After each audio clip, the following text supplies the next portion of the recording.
Selamat datang di Netflix, channel yang siap menjadi besar dengan dukungan kalian semua para netizen. Bersama saya Mbak Tresnau, seorang yang mulai ahli teori konspirasi dunia drakor saat ini. Berkat sering follow grup WA ibu-ibu RT setempat, drama Korea yang rilis pada Juli 2025 berjudul S-Line ini sudah tentunya kalian tunggu semua untuk kelanjutan episodenya kan? Serial ini dibintangi oleh Lee So Hyuk, Lee Dae, dan Arin. Sebelum kita menuju ke ceritanya, kami ingatkan video ini menceritakan alurnya saja ya. Jadi kami sarankan untuk menonton versi full filmnya. Baiklah, ini saatnya kita langsung gas saja keseruan S-Line episode 3. Let's go!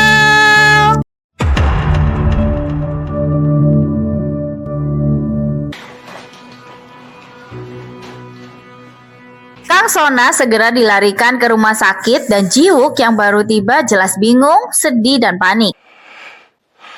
Ji-wook ingin tahu apa yang Hyun-yup lakukan di sekolah dan menceritakan bahwa ia ingin menemui Kang Sona. Sebelumnya, Kang Sona menghubungi dan mengaku menuju sekolah. Hyun-yup tidak tahu mengapa Kang Sona berada di sekolah pada malam hari. Tapi Hyun-yup yakin bahwa Kang Sona tidak berniat akan mengakhiri hidupnya, alias bundir. Hari berikutnya, kepala sekolah marah karena guru bahasa tidak juga datang dan tidak bisa dihubungi. Kepala sekolah juga kesal dengan para guru yang tidak becus mendidik murid sehingga Kang Sona melompat dari rooftop sekolah. Mereka saling menyalahkan karena nama sekolah menjadi buruk. Di kelas, Hyun-yup mendengar perbincangan para murid tentang Kang Sona yang jatuh dari rooftop dan Kim Hye-young yang tidak masuk sekolah. Pulang sekolah, guru pria bernama Jung-woo datang ke rumah kakak perempuannya. Jung-woo akan menumpang tinggal selama seminggu sebelum pergi ke Kanada. Jung-woo baru pertama kali datang ke rumah kakaknya yang bagus itu. Semua itu pemberian dari suami si kakak. Sementara Hyun-yup melihat Kang Sona masih dalam keadaan tidak sadar ditemani oleh Ji-wook. Hari berikutnya, Hyun-yup datang ke sekolah lagi dan melihat dari rooftop Kang Sona terjatuh. Seorang siswi mendekat dan mengaku kenal Kang Sona.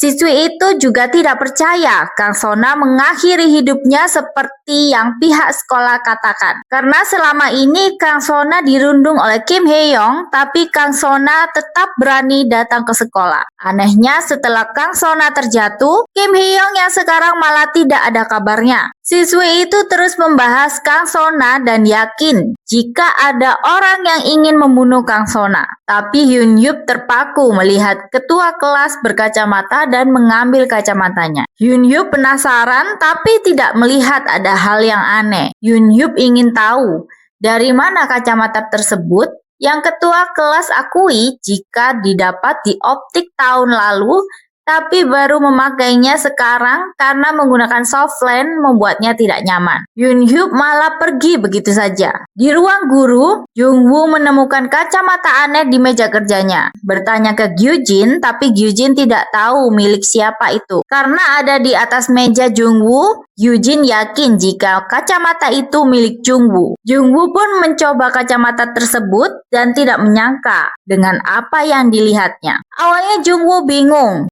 Garis merah di atas kepala orang-orang. Ji-wook yang kebetulan datang semakin membuat Jung-woo kaget.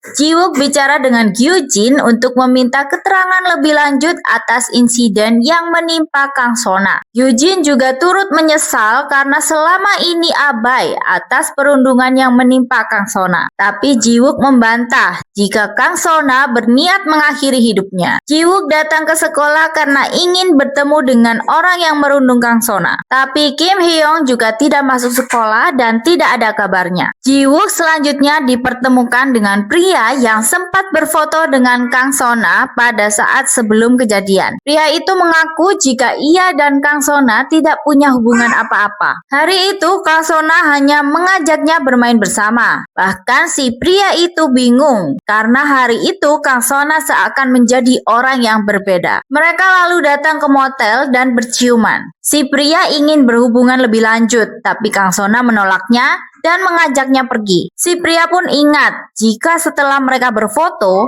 Kang Sona panik karena mengaku kehilangan sesuatu. Ji-wook pun mengecek CCTV dan mendapati seorang wanita mengambil tas milik Kang Sona. Diperhatikan lebih lanjut, pencuri itu adalah Kim Hee-young yang memakai kacamata setelah mengambilnya dari tas Kang Sona. Di tempat kakaknya Jung-woo, malam berlangsung bersama kakak iparnya. Jung-woo melihat garis merah yang cukup banyak di atas kepala si kakak ipar. Kakak ipar mulai membuka topik tentang Jung-woo yang tidak jadi menikah karena calon istrinya. Si kakak awalnya tidak ingin mereka membahas itu.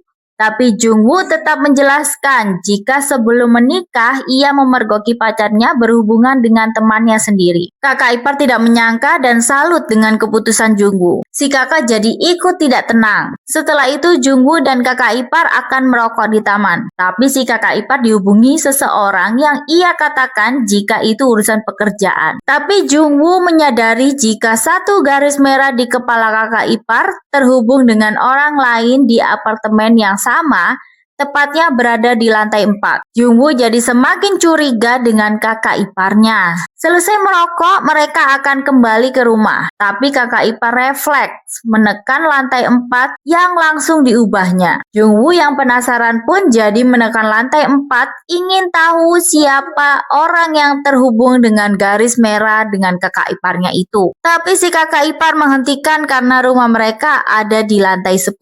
Esok harinya, Ji-wook kesal dengan kapten yang memutuskan dan mengakhiri kasus Kang Sona sebagai percobaan mengakhiri hidup. Karena bahkan dokter pun bilang bahwa tidak ada keterlibatan pihak eksternal yang membuat Kang Sona jatuh dari rooftop. Pulang ke apartemen kakaknya, Jung-woo menyadari jika ada paket untuk lantai 4. Si kakak merasa biasa saja dan yakin jika paket itu salah alamat seperti biasa. Jung-woo yang memaksa ingin mengantar paket itu diminta si kakak agar diantarkan saja ke pihak manajemen gedung. Tapi Jung-woo ingat jika garis merah kakak iparnya terhubung dengan seorang di lantai 4.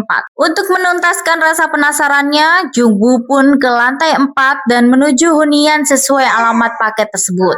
Yang kuat keyakinan Jung-woo adalah selingkuhan kakak iparnya. Jung-woo berniat bertemu dengan pemilik rumah, tapi ia urungkan. Wanita cantik pemilik rumah itu pun pulang dan Jung-woo hanya mengamati dari jauh. Penelusuran Jung-woo terkait dugaan selingkuh kakak iparnya terus berlanjut. Jung-woo pun mengetahui nama wanita di lantai 4 itu. Malamnya, Jung-woo dan kakaknya mengadakan acara sederhana memperingati hari kematian ibu mereka. Setelah itu lanjut mengobrol. Jung-woo menanyakan kakak iparnya yang tidak terlihat. Yang si kakak jelaskan jika kakak iparnya sering kerja dan mungkin 2 hari baru pulang ke rumah. Si kakak mengaku bahagia menikah dan mengurus anaknya. Jung-woo jadi menyarankan si kakak merawat diri karena si kakak ipar juga orang yang kaya. Ibu mereka di surga pasti juga senang melihat si kakak tambah cantik. Si kakak juga senang bisa mengadakan acara kematian ibu bersama Jung-woo. Tapi saat membahas makam ayah, Jung-woo agak kesal dan minta si kakak tidak pernah berurusan dengan keluarga ayah lagi. Jung-woo masih memiliki dendam dengan ayahnya karena setelah ayah selingkuh, keadaan mereka dan ibu jadi semakin sengsara. Jung-woo terlalu trauma akan masalah perselingkuhan dan tidak akan pernah memaafkan ayah mereka. Hari berikutnya, para guru ramai melihat foto guru bahasa dan Kim Hee-young tersebar di internet. Mereka sangat tidak menyangka. Para murid juga mendengar desas-desus serupa. Polisi saat ini sedang menyelidiki kematian guru bahasa di basement apartemen dalam mobil dengan surat yang tertulis bahwa si guru bahasa mengakhiri hidup dan minta maaf atas segala kesalahannya. Tapi Ji-wook merasa janggal, seolah ada seseorang yang merencanakan kematiannya. Pulang sekolah, teman wanitanya Hyun-yup mengajak ketua kelas untuk pulang bersama. Tapi Ji-wook menjemput Hyun-yup yang sempat diprotes murid wanita. Dalam perjalanan, Ji-wook masih mempertanyakan omongan Hyun-yup dulu yang bilang jika Kang Sona tidak ada niat untuk mengakhiri hidupnya. Hyun-yup jadi ingin tahu apakah Ji-wook sudah menemukan kacamata yang dipakai Kang Sona. Hyun-yup akan menjelaskan semuanya jika Ji-wook sudah menemukan kacamata tersebut. Hyun-yup lalu pergi. Sementara itu, Jung-woo memergoki kepergian kakak iparnya dan memutuskan untuk mengikuti diam-diam. Si kakak ipar datang ke sebuah hotel dan makan makanan mewah di restoran bersama wanita lantai 4. Bahkan kakak ipar memberikan hadiah mahal yang membuat si wanita sangat senang. Jungwoo mengamati dari kejauhan dan tampak tak senang. Jungwoo lalu menghubungi si kakak ipar dan mengaku jika tidak bisa menghubungi kakaknya. Di kesempatan basa-basi itu, Jungwoo melihat sepintas nomor kamar di atas meja si kakak ipar. Jadi Jungwoo pun tahu di kamar berapa kakak ipar dan wanita itu menginap. Setelah itu, Jungwoo mendatangi kamar tersebut. Jungwoo yang mengaku sebagai petugas kebersihan membuat kakak ipar membuka pintu dan sangat panik. Jungwoo benar-benar marah dan tidak menyangka dengan perbuatan kakak iparnya. Si kakak ipar malah bilang jika hal ini yang membuat kakaknya Jungwoo dalam masalah. Jungwoo jelas kesal. Jungwoo ingin si kakak ipar meminta maaf kepada kakaknya dan mengakhiri perselingkuhan yang dilakukan. Jungwoo pun langsung pergi. Hari berikutnya, Jungwoo sudah bersiap untuk pergi ke Kanada. Tapi sebelum pergi, Jungwoo mempertanyakan kakak ipar yang belum menghubungi si kakak. Tapi si kakak merasa biasa saja karena yakin jika suaminya sedang sibuk. Jungwoo lalu ke sekolah dan mengemas semua barang-barangnya. Yujin lalu mendekat dan mempertanyakan masalah perselingkuhan yang sebelumnya Jungwoo tanyakan.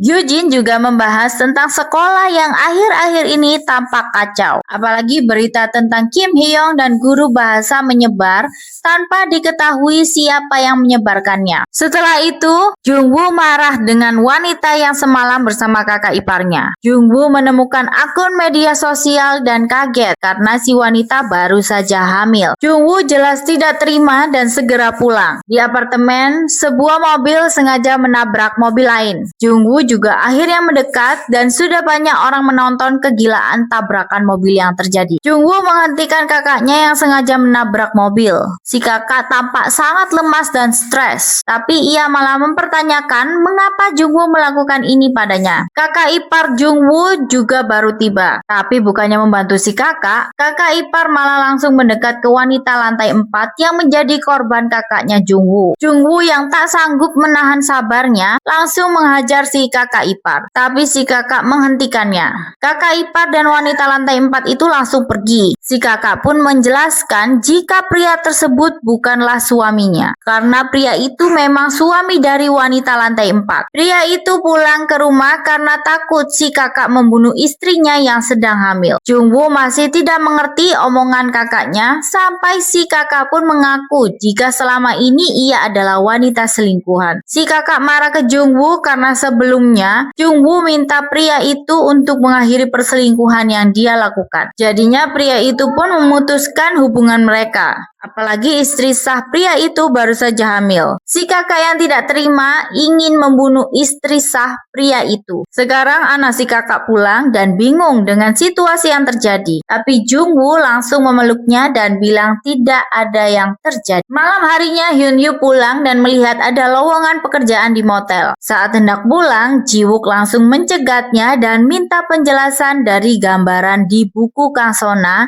tentang kacamata dan orang-orang yang memiliki garis merah di atas kepalanya. Hyunyu pun bilang bahwa garis itu disebut dengan S-line.